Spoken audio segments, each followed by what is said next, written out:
नमस्कार विद्यार्थी मित्रांनो, आज आपण पुढचे स्वरचिन्ह म्हणजे पुढचं स्वरचिन्ह जे आहे ते आहे दुसरी वेलांटी. हिलाच आपण दीर्घ वेलांटी सुद्धा असं म्हणतो. ठीक आहे. मग क ला दुसरी वेलांटी की, ख ला दुसरी वेलांटी खी, ग ला दुसरी वेलांटी गी, घ ला दुसरी वेलांटी घी, ड ला दुसरी वेलांटी डी. या ईचा उच्चार म्हणजे या दुसऱ्या वेलांटीचा उच्चार हा दीर्घ असतो, म्हणजे लॉंग पर्यंत करायचा.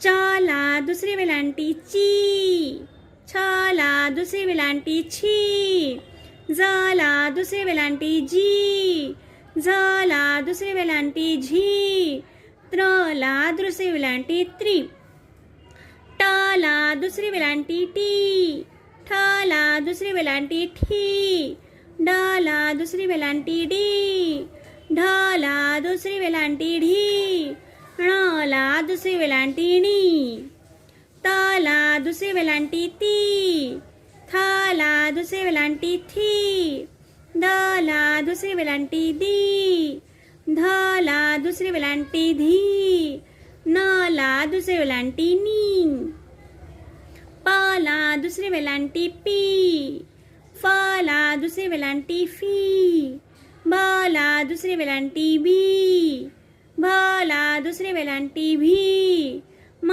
ला दुसरी वेलांटी मी, य ला दुसरी वेलांटी ई, र ला दुसरी वेलांटी री, ल ला दुसरी वेलांटी ली, व ला दुसरी वेलांटी वी, श ला दुसरी वेलांटी शी, श ला दुसरी वेलांटी शी, स ला दुसरी वेलांटी सी, ह ला दुसरी वेलांटी ही, ळ ला दुसरी वेलांटी ळी, क्ष ला दुसरी वेलांटी क्षी, ज्ञ ला दुसरी वेलांटी ज्ञी. ठीक आहे. म्हणजे ईचा उच्चार हा मोठा झाला पाहिजे. ही मोठी ई, हिलाच काय म्हणतात दीर्घ वेलांटी किंवा दुसरी वेलांटी. मग आता वाचन बघा कसं करणार आपण. ग ला दुसरी वेलांटी गी आणि त, गीत. ज म ला दुसरी वेलांटी मी, न जमीन. प ला दुसरी वेलांटी पी, स शब्द काय होणार पीस.